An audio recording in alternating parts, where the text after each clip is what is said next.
The year is 1785. The air in your village is thick with the scent of wood smoke and evening rain. You are 17. You know the rhythm of this life, the feel of the earth under your bare feet, the sound of your mother's voice calling you for dinner.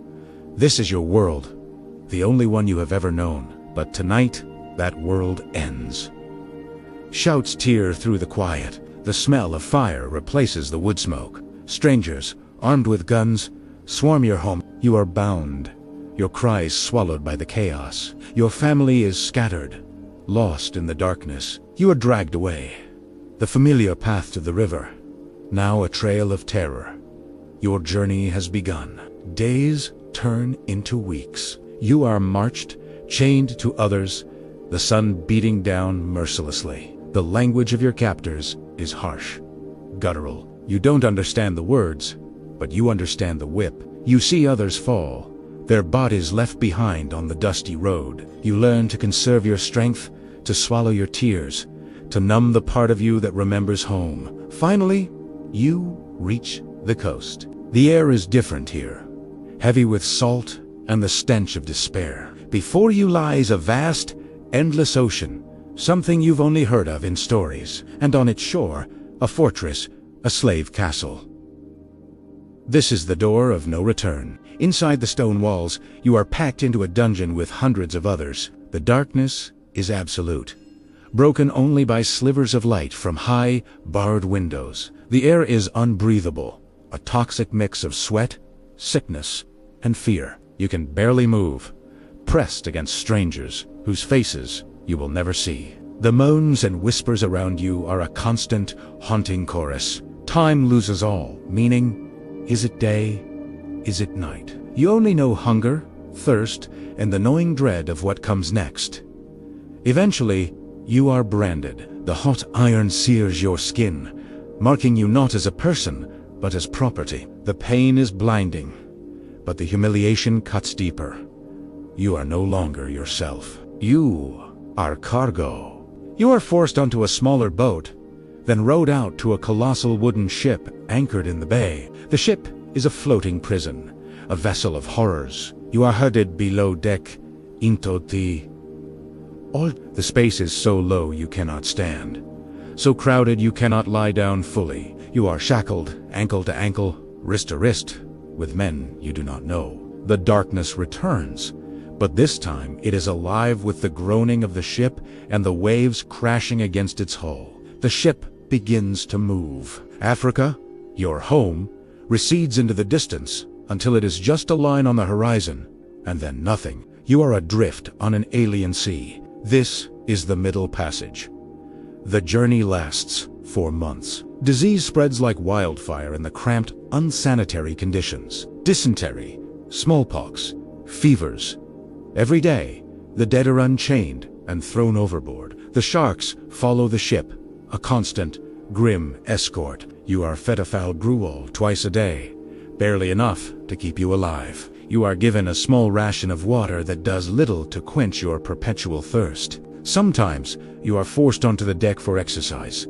You are made to dance, to jump, under the threat of the lash. The sailors watch, their faces a mixture of contempt and boredom. The sun blinds you. The salt spray stings your wounds. The fresh air is a brief, cruel mockery of freedom before you are shoved back into the suffocating darkness below. You see a woman, her eyes empty, leap into the sea. You understand. The thought of joining her is a tempting whisper, a final act of defiance. But something inside you, a stubborn, flickering ember, refuses to be extinguished. You will live after an eternity. The ship finally drops anchor. The light that floods the hold when the hatch is opened is painful. You are skeletal, weak, covered in sores. You have survived, but you are not the same person who was stolen from your village. You are brought ashore to a new land. Everything is strange to the plants, the buildings, the faces of the people. You are taken to a market. You are poked, prodded, your teeth inspected like an animal. You are sold. The word is meaningless, and yet it defines your entire existence now. Your new master gives you a new name. He tries to erase who you were, but in the quiet of your mind, You whisper your real name. You hold on to it. It is all you have left. You are taken to a vast plantation. Fields of sugarcane stretch to the horizon under a relentless, humid sun. This is your new life. Your day begins before sunrise and ends long after sunset. The work is backbreaking. You plant. You weed.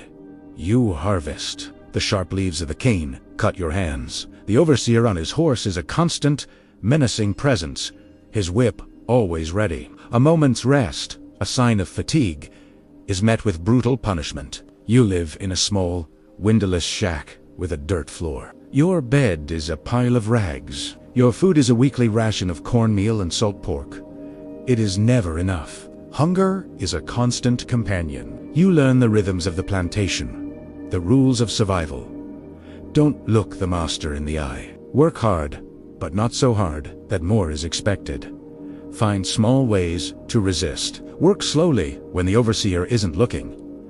Fake an illness, share stolen food with your brethren. These are tiny acts of rebellion, sparks of humanity, in a world designed to crush it. You find a semblance of community among the other enslaved people. You come from different lands, speak different languages, but you are bound by a shared fate. In the stolen moments of the night, you share stories of your past lives. You sing songs of sorrow and hope, whispers of freedom carried on the night air. You learn a new, blended language to communicate. You fall in love. In a world of unimaginable cruelty, you find tenderness in a shared glance, a touch of hands in the field. You create a family. You have children. Your heart aches with a love so fierce it terrifies you, because you know they are born into this same bondage. You teach them the old stories, the songs of your ancestors. You teach them how to survive, how to keep the fire of their spirit alive, even if their bodies are not free. Years pass. Your body is scarred and worn. Your youth is a distant memory, a dream of another life. You have seen unspeakable things. You have endured loss that would shatter most souls. You have buried friends, and you have buried your own children. The hope of freedom has faded, replaced by the grim reality of daily survival. Yet, you have not broken. You have found strength in community, love in the face of hatred, and dignity in the depths of degradation. You have held on to your name, your memories, the core of who you are. The sun sets over the cane fields. You sit outside your shack, the day's grueling labor done. You look at your grandchildren playing in the dust. Their laughter is a defiant sound, a promise of a future you will not see.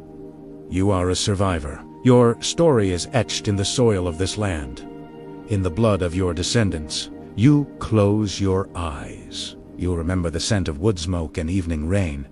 You remember your mother's voice. You remember home. And in that memory, for a fleeting moment, you are free. Your life was one of immense suffering, but it was not without meaning. You endured. You loved. You resisted. You survived. And in your survival, there is a legacy that can never be erased. Thank you for watching.